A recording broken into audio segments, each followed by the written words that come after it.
Hello everyone. I welcome you all to the revision session of Unit 5 regarding classroom management. Let me start sharing the screen.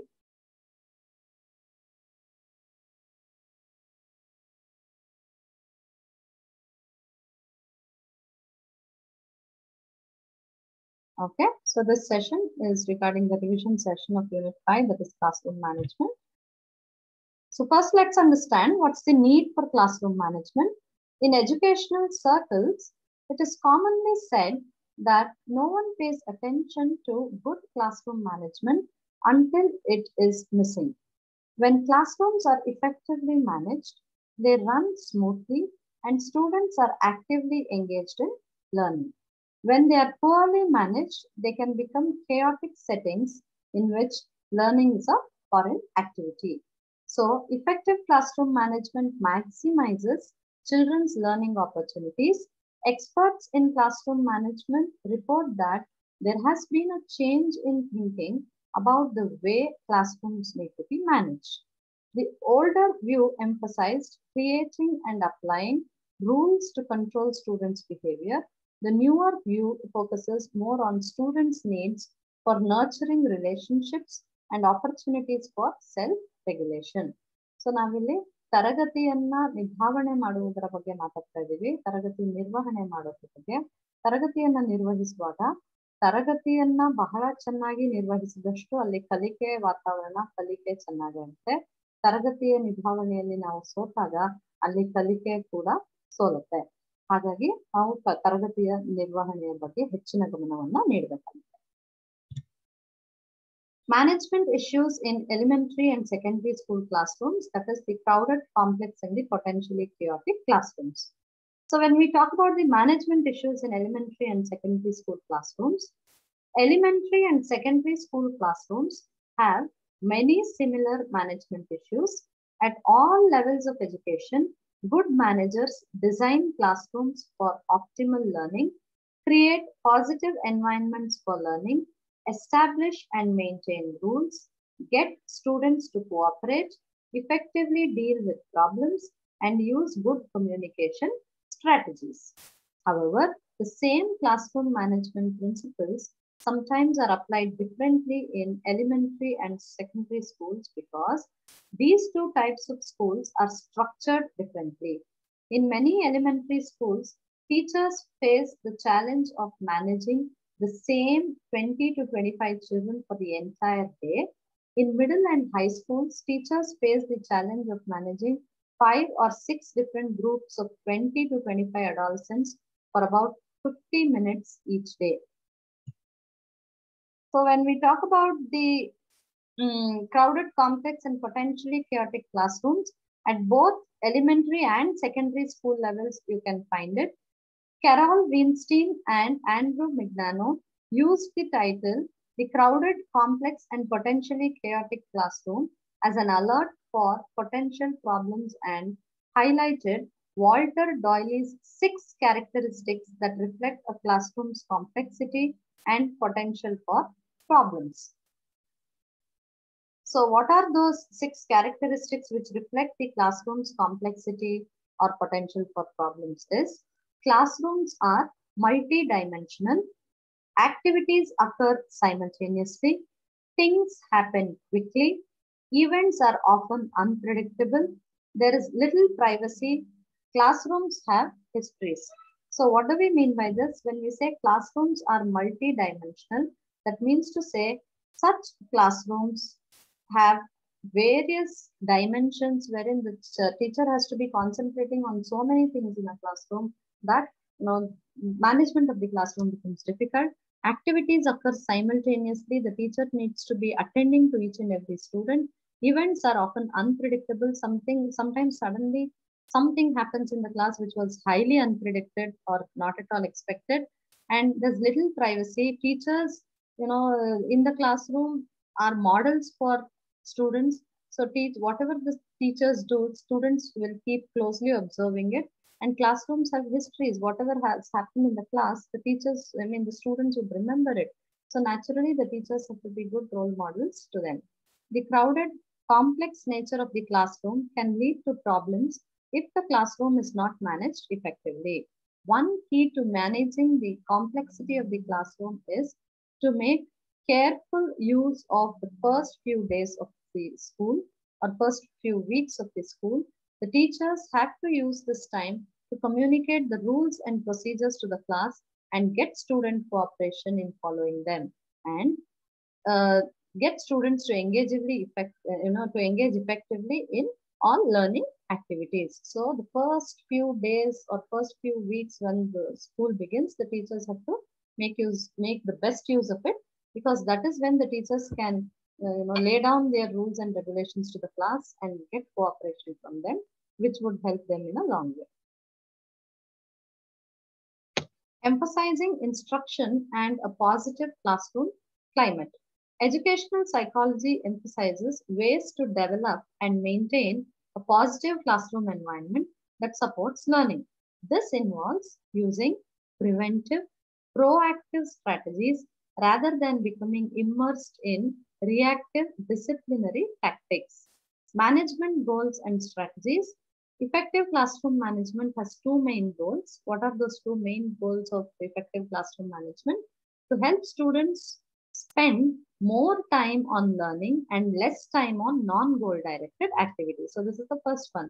We have to help the children as teachers to spend more time on learning rather than non-goal directed activities, and to prevent students from developing academic and emotional problems. So this is also very important. We should prevent students from developing any kind of academic problems or emotional problems. So while talking about designing the physical environment of the classroom, the principles of classroom arrangement, when thinking about effectively managing the classroom, inexperienced teachers sometimes overlook the physical environment. Designing the physical environment of the class is very important. The principles of classroom management could be, as follows, the four basic principles. The first one is we have to reduce congestion in high traffic areas of the classroom. So what are these high traffic areas in the classroom? It can be bookshelves, it can be the teacher's desk, it can be clustering of desks of the students. Wherever the children are spending more time, or all children go together and try to cluster there, such areas, the congestion has to be avoided. Make sure that the teacher can easily see all the students. So the classroom arrangement should be in such a way that there should not be any obstruction between the teacher and the students. The teacher should be able to uniformly see everybody, and make often use teaching materials and student supplies easily accessible. So whatever learning materials the teachers and students are using, whatever teaching materials the teachers are using, both should be easily accessible. Okay, there should not be more time spent on preparation for the class. Make sure that students can easily observe whole class presentations. So what does that mean? Naturally, when we talk in terms of whole class presentations, the students should be easily, when they're sitting and watching the presentation, they should be easily able to do it without any obstruction. So in order to achieve these things, okay, in order to apply these principles, how can we do it in classroom arrangement? It's arrangement style and classroom arrangement styles. ತರಗತಿಯನ್ನ ಹೇಗೆ ನಾವು ಒಪ್ಪಓರಣವಾಗಿಸಬಹುದು ಅಥವಾ ತರಗತಿಯನ್ನ ಹೇಗೆ ನಾವು ಬಹಳ ಚೆನ್ನಾಗಿ ಜೋಡಣೆಯನ್ನ ಮಾಡಬಹುದು ಅಂತ ತರಗತಿಯಲ್ಲಿರುವಂತ ಅಂಶಗಳನ್ನ. So when we say arrangement style, while thinking about the organization of the classroom's physical space, we should plan according to the type of instructional activity that students will be mainly engaged in. Some useful classroom arrangement styles are auditorium style.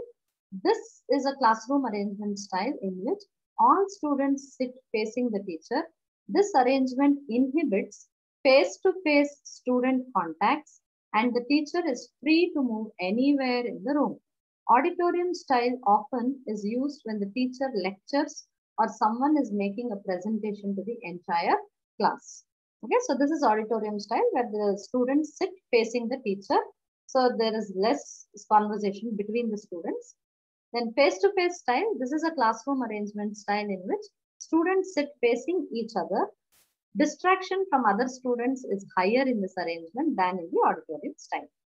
Offset style, that is, this is a classroom arrangement style in which small number of students, maybe 3 or 4, sit at tables but do not sit directly across from one another. This produces less distraction than face-to-face style and can be effective for cooperative learning activities. The other style is seminar style. This is a classroom arrangement style in which large number of students, maybe 10 or more, sit in a circular, square or U-shaped arrangement. Okay. This is especially effective when teacher wants students to talk with each other or to converse with the teacher himself or herself. So last one is the cluster style. This is a classroom arrangement style in which small number of students, usually 4 to 8, work in small, closely bunched groups.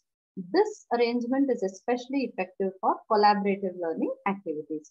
So depending on what kind of learning activity is happening in the classroom, depending on that, we should be using either auditorium style of arrangement, face-to-face style, offset style, seminar style, or cluster style. Now, what are the strategies for designing classroom arrangement? Basically, these strategies could be used to design a classroom arrangements. Consider what activities students will be engaging in, the first one, okay, what we discussed, and draw up a floor plan. Before moving the furnitures in the classroom, first draw a floor plan and discuss with the students, see if everything is okay, and then you can start moving the furnitures. Involve students in planning the classroom layout. So once you're done with your plan of how the classroom should be, to discuss that with the students also, so that if they are comfortable sitting in that position and learning, then you can decide on whether you have to use the same arrangement or not. Try out the arrangement and be flexible in redesigning it. So once you try out the arrangement with the students, if the students don't find it comfortable or you don't find it comfortable as a teacher, then you should always be open for changes and redesigning it. Creating a positive environment for learning, that is general strategies. Students need a positive environment for learning. The following are some general classroom management strategies for providing this environment, ways to effectively establish and maintain rules, and positive strategies for getting students to cooperate. These general strategies include the authoritative style and effectively managing the classroom activities. So the authoritative classroom management style is derived from Baumrinn's parenting styles. Like authoritative parents, authoritative teachers have students who tend to be self-reliant, delay gratification, get along well with peers, and show high self-esteem. An authoritative strategy of classroom management encourages students to be independent that in their thinking, and even when they are acting, they are more independent, but still it involves effective monitoring. Authoritative teachers engage students in considerable verbal give and take and show a caring attitude toward them. However, they still declare limits when necessary. Authoritative teachers clarify rules and regulations, especially establishing these standards with input from the students. So this is the authoritative style of managing the classroom. The authoritative style contrasts with two ineffective strategies, that is authoritarian and permissive style. The authoritarian classroom management style is very restrictive and punitive. It is more teacher and rule oriented than student oriented. The focus is mainly on keeping order in the classroom rather than on instruction and learning. The permissive class management style offers students considerable autonomy but provides them with little support for developing learning skills or managing their behavior. Not surprisingly, students in permissive classrooms tend to have inadequate academic skills and low self-control. Overall, an authoritative style will benefit the students more than authoritarian and permissive styles. An authoritative style will help your students become active and self-regulated learners. So authoritative style of teaching is the best way to adopt. Creating, teaching, and maintaining rules and procedures at getting students to cooperate. So creating a very friendly environment, and also teaching and maintaining rules and procedures, also getting students to cooperate to function smoothly. Classrooms need clearly defined rules and procedures. Students need to know specifically how you want them to behave. Without clearly defined classroom rules and procedures, the inevitable misunderstandings can breed chaos. Okay, so both rules and procedures are stated expectations of work behavior. Rules focus on general or specific expectations or standards for behavior, and procedures or routines also communicate expectations about behavior, but usually they are applied to a specific activity and their aim is to accomplish something instead of prohibit a behavior or define a general standard. Rules tend to change, Rules tend not to change because they address fundamental way we deal with others, ourselves, and our work, such as having respect for others and their property, keeping our hands and feet to ourselves. On the other hand, procedures may change because routines and activities in the classrooms change. Okay, when we talk in terms of getting students to cooperate, in order to get your students cooperate, there are three main strategies. The first one is develop a positive relationship with students. This is very important. If you have a positive relationship with your students, a friendly relationship with your students, it is very easy for us to manage the classrooms. Get students to share and assume responsibilities. So you need to make children more responsible, make them self-reliant, self-responsible, and self-disciplined so that there will be less chaos in the classroom. Reward appropriate behavior. Whenever the children show appropriate behavior, you should be rewarding it. And whenever they show inappropriate behavior, naturally, negative reinforcement should be used. Okay. Management techniques for children with high anxiety and maladjusted behavior. Some children usually suffer from high level of anxiety and show maladjusted behavior. Especially children with high anxiety, they struggle from certain problems like separation anxiety. When children are worried about being separated from caregivers, these kids can have a hard time at school drop-offs and throughout the day. Social anxiety, when children are excessively self-conscious, making it difficult for them to participate in class and socialize with the peers. Or they may have selective mutism, when children have a hard time speaking in some settings like at school when the teacher is around. Generalized anxiety, when children worry about a wide variety of everyday things. Kids with generalized anxiety often worry particularly about school performance and can struggle with perfectionism. And children with obsessive compulsive disorder, when children's minds are filled with unwanted and stressful thoughts. Kids with OCD try to alleviate their anxiety by performing compulsive rituals like counting or washing their hands.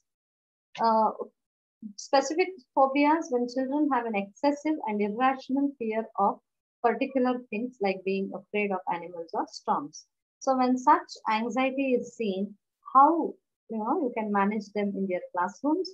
Managing the children with high anxiety, given the wide range of symptoms experienced by children and adolescents with anxiety disorders, it's important to meet your treatment team to get a baseline on your child and establish accommodations and modifications specific to your child's needs. It can take time to develop the strategies that best help your child, but with a solid plan in place, anxious children can thrive in the classroom setting and learn to manage their symptoms throughout the day. So, though it is difficult to intervene, it is not impossible, but it takes time, but still it helps the anxious student a long way.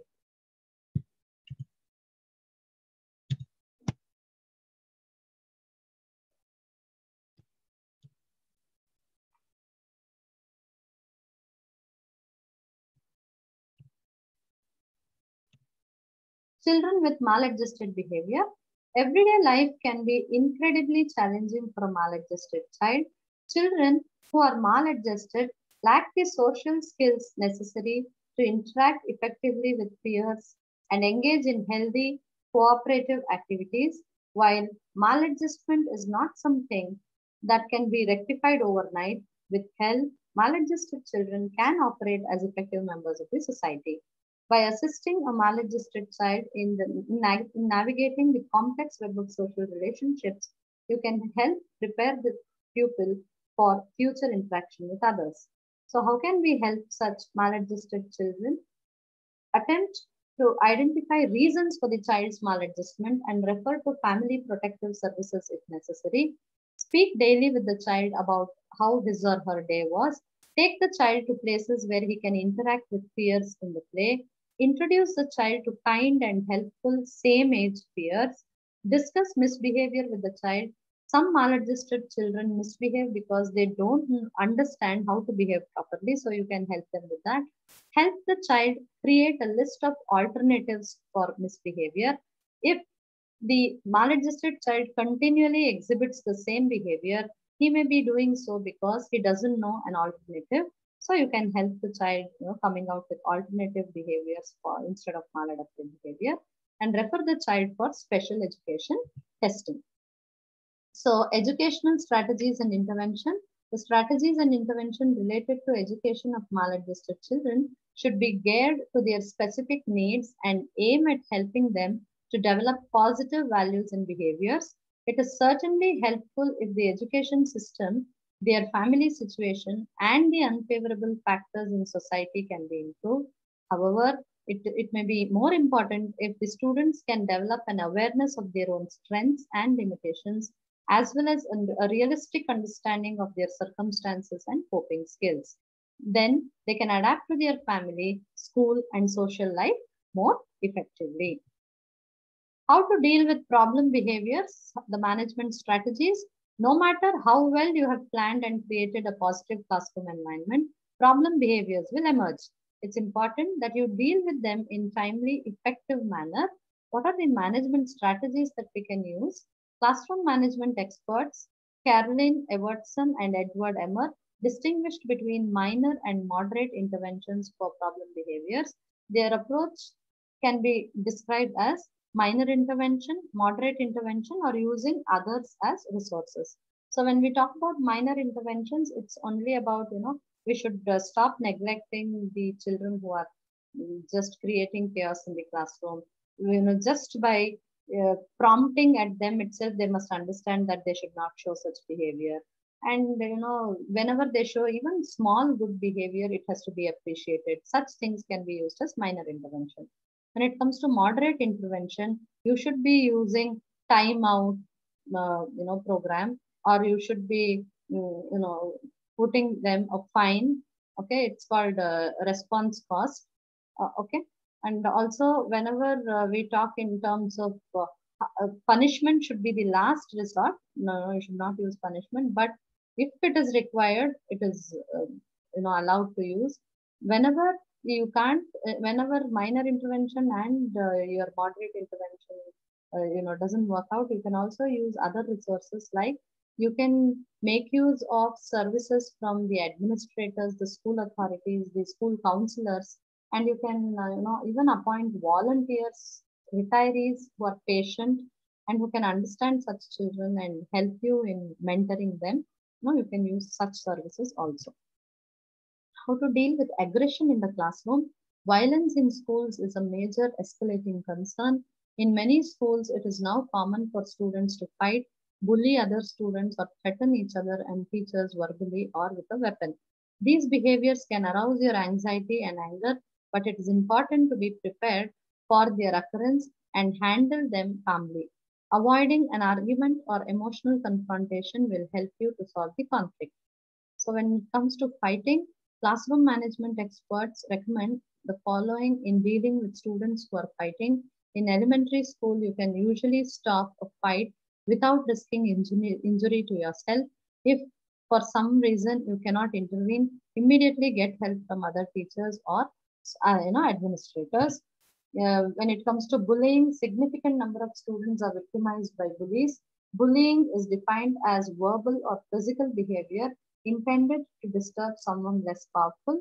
Being belittled about looks or speech is the most frequent type of bullying. Children who said they were bullied reported more loneliness and difficulty in making friends, while those who did the bullying were more likely to have low grades, and they were smoking or they drank alcohol. Researchers have found that anxious, socially withdrawn, and aggressive children are often the victims of bullying. So, defiance and hostility towards the teacher. Try to, how to deal with such behavior. Try to diffuse the event by keeping it private and handling the student individually if possible. If the defiance or hostility is not extreme and occurs during a lesson, try to depersonalize it and say that you will deal with it in a few minutes to avoid a power struggle. So, the above discussed are some of the ways to deal with aggression in school children, especially when it comes to fighting, bullying, and hostility towards the teacher. So, this is regarding the Unit 5 classroom management. Okay, so I hope this session was useful to you, this revision session. With this, I end my talk. Thank you.